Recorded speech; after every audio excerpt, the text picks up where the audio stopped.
Picking a difficulty should never be difficult in and of itself, and yet Fire Emblem seems insistent on making this process as confusing and inconsistent as humanly possible.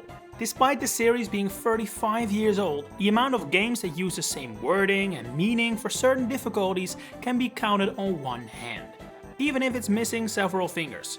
We have come to the point where I would always recommend folks who are diving into a Fire Emblem game they have never played do a quick little Google search on which difficulty to pick. That's how unreliable they tend to be.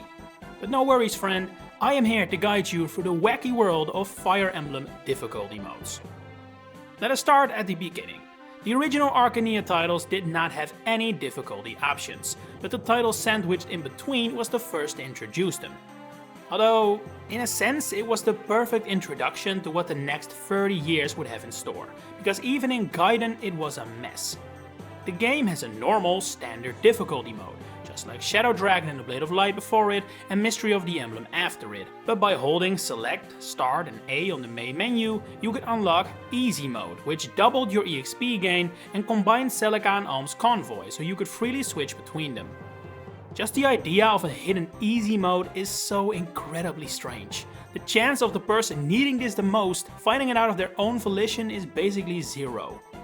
This easy mode weirdly did not return for the remake on 3DS, Shadows of Valentia, despite this game coming out during a time where Fire Emblem had much more focus on accessibility and had been offering easy modes for years. Maybe they thought Miller's Turnwheel and casual mode did enough to ease things. It also did not provide you the option to change difficulty during a save file, something that had been reintroduced in the prior game, Fates, after being absent for nearly 20 years. Throughout that entire time, the only game to offer that option was Genealogy of the Holy War.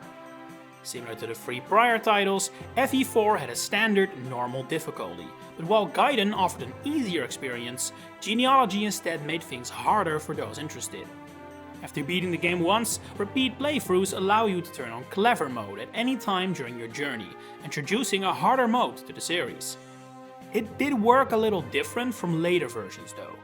It didn't increase stats, add enemy skills or up the number of opponents, it only removed the random element of an enemy targeting a less than ideal unit that was included in base Genealogy. Phrasia 776 would go back to the ways of Gaiden and featured Paragon mode, which gave every character the skill Paragon, causing their EXP to double. If a character already had Paragon, they instead received a new item, the Paragon Sword, meaning their EXP gain now quadrupled. But as the series continued and moved on to handhelds, easier difficulties were once again removed and replaced by the return of more difficult modes. The Binding Blade featured 2 difficulties, Normal mode and Hard mode. During your first playthrough, you are forced to play normal mode, with hard mode being unlocked after beating the game. It's this hard mode that set the standard for every increased difficulty mode we have seen since, with more enemies at higher levels. Due to a bug, the higher levels during the first 5 chapters are accidentally increased twice, meaning the start of the game is effectively twice as hard as the developers intended. The shop on the preparations menu is also unavailable on hard mode, forcing you to rely on shops on maps only, which has never returned as a difficulty factor since, for a good reason. If you ask me, making things more inconvenient for the player under the guise of difficulty is not a good thing. Unfortunately though, while this specific example would never return, this is definitely not the last case of this broader concept happening. But I'm getting ahead of myself. Let's stay with Binding Blade for a second, because we need to talk about an unlockable hard mode. In current times, this would be unacceptable. If Free Houses or Engage only offered a normal mode, people would lose their mind. It would be a middle finger the size of Falchion to any series veteran. But at the time Binding Blade released, the gaming landscape was not what it is now. Not only were Fire Emblem veterans barely a thing, simply due to the series not having entry on entry for you to hone your skills, it was also just more acceptable and commonplace for difficulty modes to be a post-game thing. It was more or less expected, very different from nowadays where the opposite is true. That said, looking back, I think that if any Fire Emblem needed an easy mode, it was this one. Binding Blade on standard difficulty is probably the hardest normal mode in Fire Emblem history, and easily the hardest one that doesn't offer an easier alternative. In an alternate timeline where Binding Blade was a title that got localized, I am sure it would have received a Western exclusive easier mode, because making this our first Fire Emblem experience would have turned a lot of people off based on difficulty alone. But hey, that didn't happen. Instead we got the Blazing Blade, which is the first game that takes difficulty and modes and turns it into an absolute mess of a system, which at the end of the day is way more confusing than it needed to be. As you probably know, this game is divided into 3 tales, with each focusing on one of the lords. Lyn mode is essentially a tutorial, so really easy, and at first always followed up by Eliwood mode, which you could consider the main game. After beating the game once, you unlock Lyn and Eliwood's hard mode, as well as Hector mode, which is a new tale that actually has different chapters and story beats. And this is where the confusion begins.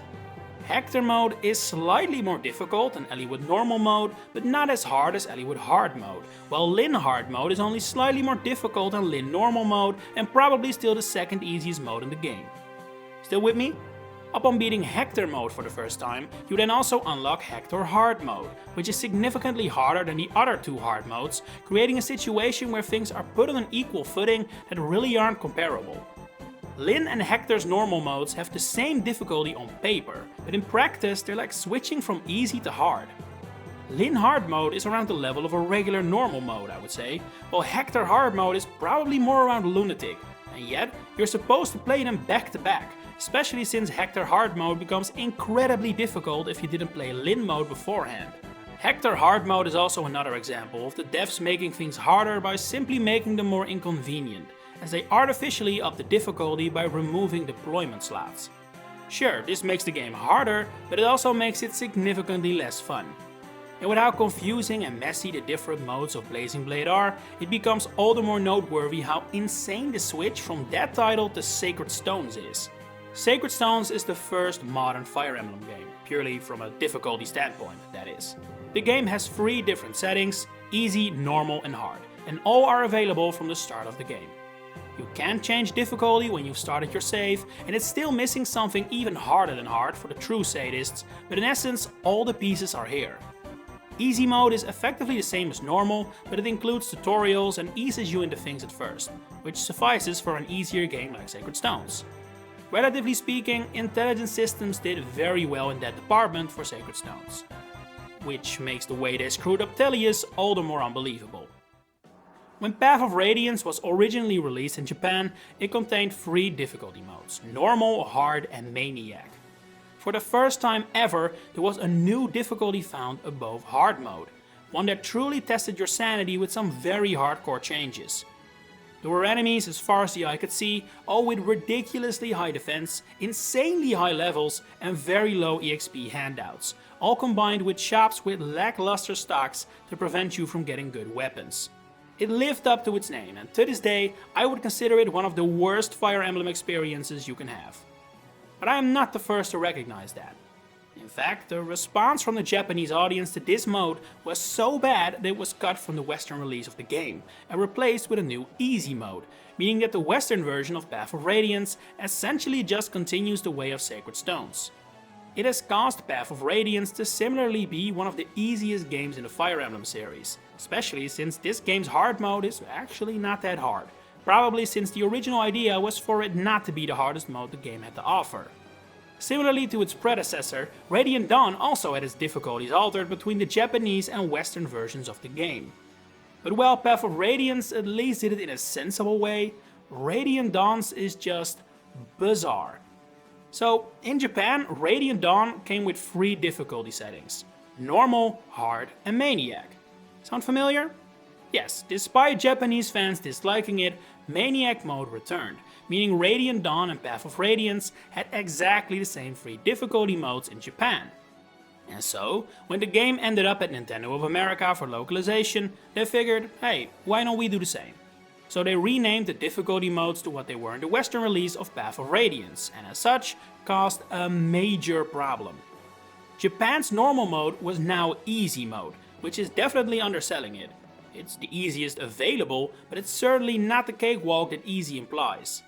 Even worse though was what happened to hard mode and maniac mode, which were renamed to normal and hard mode, meaning that if you played Path of Radiance and were satisfied with the difficulty you played at, picking the exact same option for Radiant Dawn would give you a significantly harder experience than before. I mean, the nerve of the game to call this standard. The jump from Path of Radiance hard mode to what now was Radiant Dawn hard mode was grueling as well. In Path of Radiance, this difficulty is pretty manageable, I think, for anyone who knows their way around a Fire Emblem, but Radiant Dawn turns the insanity up to 11. We're talking super high enemy levels, barely any EXP gain, the removal of the weapon triangle, and further examples of introducing inconveniences for artificial difficulty, by removing your ability to see opponents' movement ranges and access the battle saves. Now, don't get me wrong, Radiant Dawn's Maniac mode is not the most difficult challenge Fire Emblem has ever had, but it is easily, by a long shot, the hardest hard mode we in the West have ever received. As the series moved on to the DS, Arc and Nia would get their first taste of difficulty modes. And maybe they were trying to make up for lost time, because the amount of options here is staggering. Shadow Dragon on paper only has normal and hard mode, but hard mode is separated into another 5 different levels of difficulty, being hard, brutal, savage, fiendish and merciless. Each of these removes the 4 prologue chapters, but beyond that it just does what you would expect at this point. So higher levels, more enemies, blah blah blah blah blah. New Mystery of the Emblem has 4 difficulty modes available at the start, being normal, hard, maniac and lunatic, a brand new tier that would go on to become a mainstay. After completing the game on this new mode, you would unlock Lunatic Apostrophe, or Reverse Lunatic as it's more commonly called, a mode where the enemy units always strike first, even on player phase.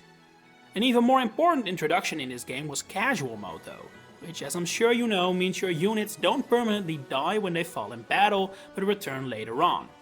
It really is a topic that you could fill an entirely separate video with, but I felt like I did have to mention it, since it explains why the games from here on out don't have easy modes anymore. Instead, the only thing that is still being altered and tweaked as we enter the 3DS era is the top of the difficulty chart. Awakening introduces us to Lunatic Plus, which is in my opinion the hardest pure Fire Emblem experience, meaning I don't count Lunatic Reverse when saying that, as it rigs the battles in your opponent's advantage for difficulty purposes. Lunatic Plus doesn't, it's just incredibly hard. So hard in fact that it essentially rewires the way Fire Emblem is played. You cannot play this mode as a strategy game, it's basically a puzzle game now, where there are limited ways to beat certain maps and you need to find the right solution. Awakening's unlimited freedom in shaping your units does help add an element of strategy back into the game, as you try to find your way around the new skills that separate Lunatic Plus from normal Lunatic. Cause yeah, it's not the levels or the enemy count that's increased. Instead, enemy units get access to powerful skills at complete random to make your fights harder. On paper, Fates does basically the same thing as what has now become the standard, having a normal, hard and lunatic mode, just with the added bonus of now being able to lower your difficulty during a playthrough. Where the real confusion comes from here is that, as you probably know, Fates consists of 3 different versions, all of which have very different levels of difficulty. Birthright on normal mode is incredibly easy and probably the easiest Fire Emblem experience of all time. But Conquest on normal mode is among the hardest and more comparable with most games' hard modes. Revelation is somewhere in the middle, and yet all these 3 games use the same terms for difficulty. On the surface that makes sense, but in practice it would probably have been easier and more clear if the terms differed per game to reflect how the base games are not on equal levels. The difficulty of the 5 initial shared chapters is also all over the place, resulting in Birthright ending up weirdly front-loaded in terms of where its hardest chapters are. That same problem is not repeated as we enter the Switch with 3 houses, whose different routes are all at a similar difficulty level. However, that doesn't mean there are no stories to tell, as the game's difficulty modes initially caused quite a controversy. When the game first launched, only 2 difficulties were available, being normal and hard. It wouldn't take until the 1.02 update for Maddening, the new name for Lunatic, to be added, and since 3 Houses is not exactly a super hard game, it also meant veterans who survived Lunatic Plus in Awakening and regular Lunatic in Conquest were without a real challenge. And in a way, they never really got one. Free houses on maddening is no cakewalk. It's a huge gap in difficulty from hard mode in particular, and I have never found it much of an enjoyable experience either, which means it's quite hard yet also tedious. But it's definitely no Lunatic Plus. It's probably not even on par with regular Lunatic and Awakening. An even harder mode called Infernal was planned for free houses, but never saw the light of day, making free houses far from an optimal game for those that were looking for a truly sadistic Fire Emblem experience. And then finally, Engage. And honestly, there is not a lot to say here. The wacky world of Fire Emblem difficulty modes does not include the realm of Elios, it seems. The familiar free modes of normal, hard and maddening return, and all three are in the base game this time around. And probably for the first time in nearly 30 years, everything does what it says on the tin. Normal mode is a normal, standard difficulty that can be made harder if necessary using casual mode. Hard mode is a challenge I wouldn't recommend to a newcomer, but a veteran should be able to manage it. And maddening is indeed for those seeking a true challenge, being a harder, more demanding playthrough of the game without pushing you into insanity like past modes at this tier have done. Unlike Awakening and Free Houses, where the hardest modes were especially grueling in the early game, but then got gradually easier as the game opened up, Engage is much more linear in its build-up, resulting in a difficulty level that I would actually recommend for once, provided you have the experience to handle it obviously. Engage does lack a truly sadistic balls-to-the-wall insane mode, but seeing as Free Houses didn't have that either, I suspect we may have left those in the past. On one hand, that is a little sad, more options is never a bad thing, but personally, I wouldn't touch them with a 10-foot pole, so you won't find me shedding any real tears for this loss. But what about you? What is your preferred Fire Emblem difficulty? And which games did you find the easiest and the hardest? Share it in the comments below. If you enjoyed this video, please consider giving it a like and subscribe to the channel to stay updated on all my future Fire Emblem content coming up. For now, thanks for watching and enjoy the rest of your day.